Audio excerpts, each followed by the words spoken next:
Welcome to the Halfway Point, where the gospel and real life meet. Did you notice my Christmas mug sitting here today? It is October the 10th. Yeah, it's never too early for Christmas. I just want to throw that out there for just a moment. Bah humbug. We're back with the Halfway Point, and my name is Bart Cook. I'm the creative pastor here at Riverland Hills, and I'm joined again by Doc Hanbury, our executive pastor of ministries. And we're here with you at the halfway point of your week. The gospel does not meet us halfway; it meets us all the way. But we're here at the halfway point of your week, and we are at the halfway point of Psalm 119. We made it. Finally, we're here.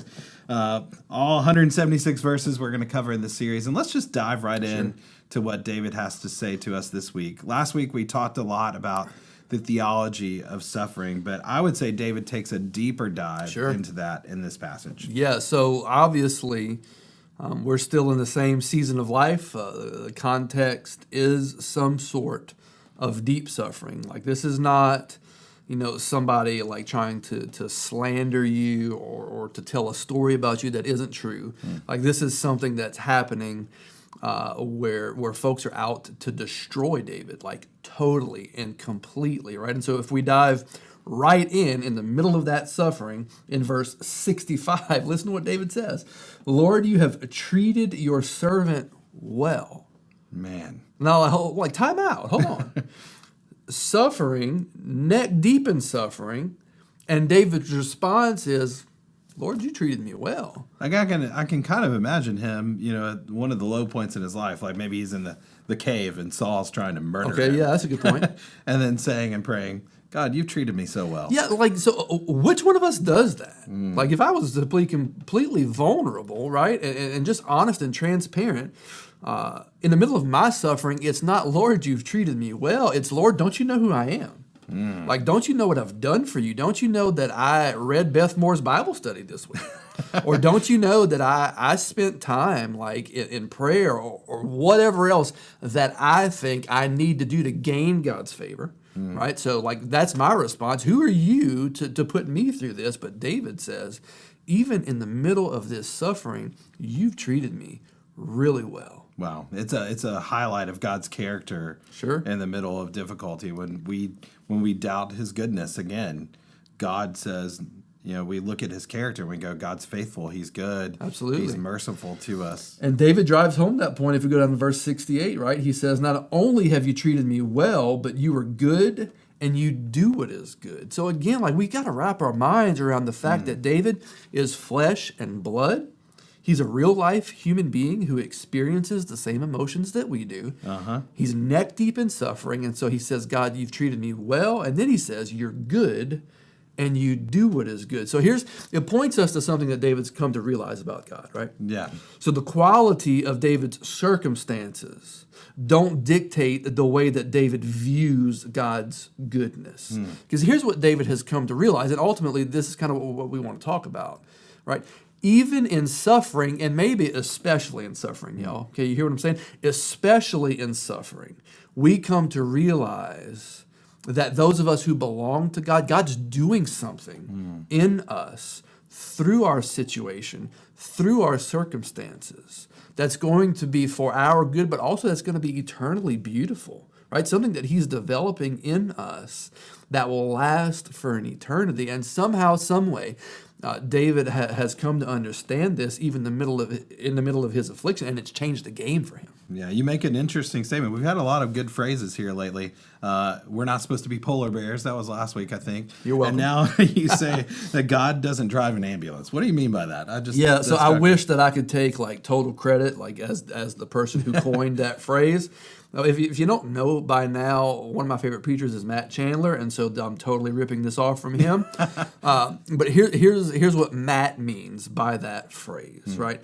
God doesn't show up to the scene of your life in the crazy panic, not knowing what's happening or how He's going to respond, right? So like an ambulance, EMS comes, they don't know if it's a gunshot, a spider bite, whatever else, and then they have to respond according to what they find out about the situation when they get there. Yeah. God doesn't do that, right? God is sovereign over the universe. He's in control of every detail of our lives. Not only is he in control, but he has an ultimate purpose that each situation of our lives is going to lead us toward as we continue walking through. So like God's not showing up to the scene of your life freaking out because he don't know what's taking place or how he's going to respond. Yeah.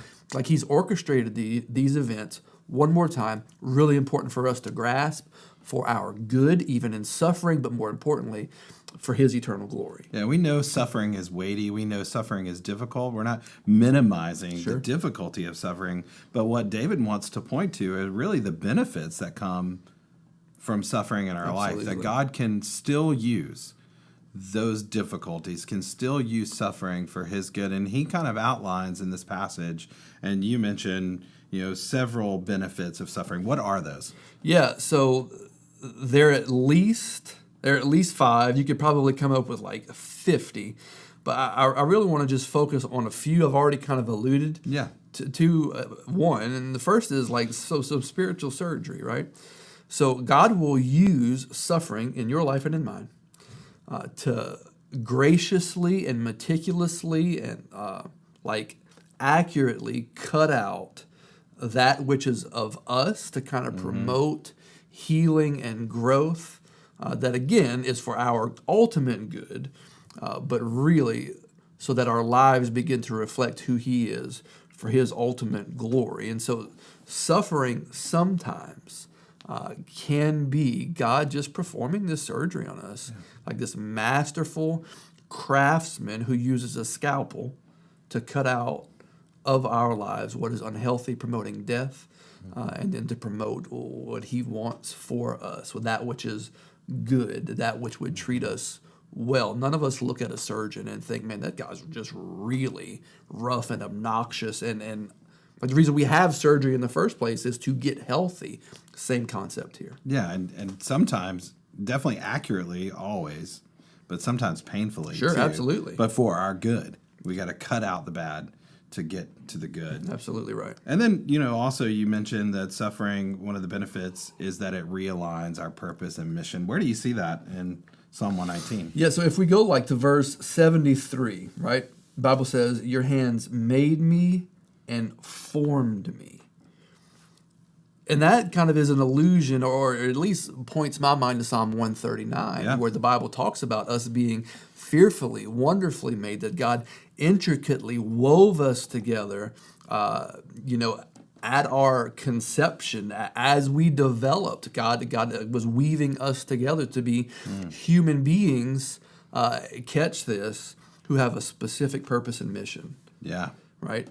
And so here's what I know. So God has formed, uniquely molded, and created Bart and Bart's personality and Bart's gifting and skill set for some specific purpose that will be for God's glory. Right? And sometimes, I'm not saying all the time, I'm saying sometimes, God will use suffering in our lives when we've kind of left or lost the vision of what our purpose is, to bring us back, to kind of reorient us to the fact that he's created me specifically and uniquely for a purpose, and to help me realign my life with what that purpose is. So I say it like this: God created you on purpose, with purpose, for a purpose. Yeah. So what's an example of the way suffering kind of reorients our purpose or brings us back?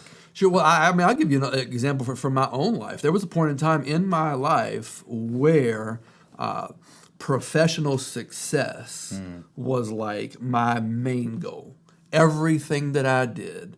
I've already mentioned my favorite theologian, Ricky Bobby, who said, if you're not first, you last, right? And so that was my true north. That was the aiming point of my life. I wanted to be the most successful professional in my industry. But then through a series of events, the Lord, and quite frankly, through a series of tragic events. So I went unemployed. I don't even know if I've shared this with many folks. I went unemployed, had to move back into my parents' house. Right. From being an independent man to completely dependent upon mom and dad now, to pay truck notes and things of that nature. And so God used about a 9-month period in my life of suffering to reorient me to the purpose that he had uniquely created me for, which was ultimately to preach the gospel. And that's the key factor, right? Absolutely. That he used that to, not for bad. Absolutely not. It felt that way, I'm sure, in the moment, but to reorient you to what was a greater purpose and a more fulfilling purpose ultimately in your life as well. We've heard Piper talk about the fact that you and I, like we scramble for crumbs when God's offered us like this feast, but the entrance to the feast is obviously through faith in the person and work of Jesus. But see, in my own life, like I was scrambling for crumbs when God had so much more for me, and ultimately all for my good. But again, His glory is the ultimate purpose in that. Right. So we see, two benefits already. Sometimes God is cutting out, what's bad for what's good. He's doing spiritual surgery in our life through suffering. Sometimes he's realigning our purpose and mission. What else are some of the benefits of suffering in our life? I think probably because the direction that David is going in the next few stanzas, we're going to see that David ultimately is going to turn his attention and his focus to God himself. But I think in suffering, like one of the things that God is wanting for us is to drive us back to who he is. So those of us who belong to God through faith in Jesus in suffering, we get God. Like we get his unfiltered presence in the middle. So we always have his unfiltered presence, right? But in our sinful and human natures, when everything's going well, we don't necessarily lean on it and rely on it. But in suffering, God will drive us back to him, because in suffering is when we really realize that we can't take another step forward unless God is our portion, unless God is with us. I think about Psalm 23, even though I walk through the valley of the shadow of death, I will fear no evil. Why? For you are with me. Yeah. Like in that suffering, I'm keenly aware that God's all that I have. And that's a really good place to be. In fact, in verse 76, here's what David says: "May your faithful love comfort me as you promised your servant." Some other versions of the scriptures will say your steadfast love. Oh, okay. So here's what that means. God's steadfast and faithful love is going to be my comfort.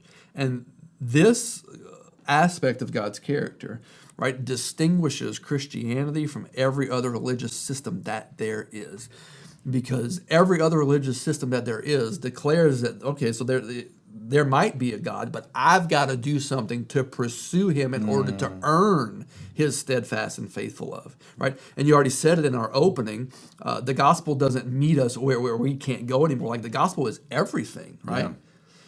It doesn't just meet us halfway, it meets us all the way. And so God's faithful and steadfast love reaches down to us in the middle of our suffering. Like we don't work our way up to God, he comes down. How do I know? John 1:14, right? The word became flesh and dwelt among us.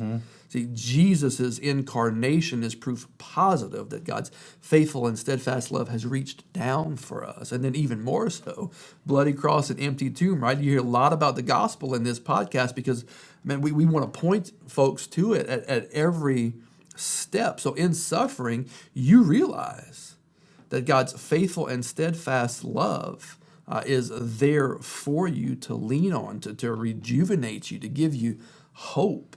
Yeah, God, really, in Jesus, came down in the middle of our suffering and experienced what suffering was really like on the cross, and then, secured for us a future that goes beyond any suffering that we're going to experience. We've talked about that verse, that our light and momentary affliction will be nothing compared to the glory that outweighs, the outweighing glory of the cross and the future we have in Christ. And so that's why David is able to say here, you've treated your servant Absolutely well. right. And then, God, you're good and you do what is good, because he sees beyond his circumstances. He sees what is coming and the future that's secured for him, that he gets God and that that's enough and that we get him in the end. And everything else won't matter.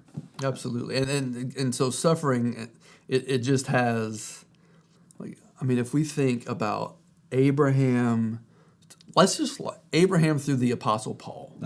Which one of God's servants didn't suffer? Right. Right? True. And so why do we think that our experience would be any different from any of those men, women, whomever else? They all suffered. And it's not because God hated them. Right. God was accomplishing his purposes through them and teaching them in the middle of that.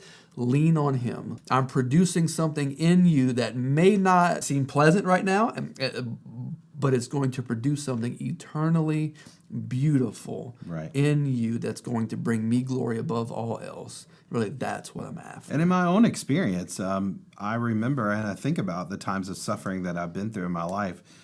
Those are the times in which God's presence was more evident in my life, where I was more dependent on him. Those are some of the richest times spiritually in my life, because God was driving me to dependence on him, was driving me toward him, not away from him. And those are some of the sweetest times in my walk with Christ, were times also of difficulty and suffering. And I think that's how sometimes the Lord at least draws himself close to us in the middle of all that. Sure. So, and we see that in this passage as well, obviously, too. Absolutely. And this is one thing that I kind of want to end with, right? Nobody begs for suffering. If I can just use some plain language, you would be idiotic to sit at home and beg God for suffering. But when you begin to reorient your mind around the fact that everything God does is for your good, our good, and for his glory, then maybe in the middle of suffering, you can take a step back and trust that somehow, some way, God is performing spiritual surgery. God is reorienting my purpose, mission. God is doing something to move me toward him. God is doing something to push me toward total and absolute and complete dependence upon who he is and what he's done. And that ultimately is going to result in that which is good for me, but that which brings him glory.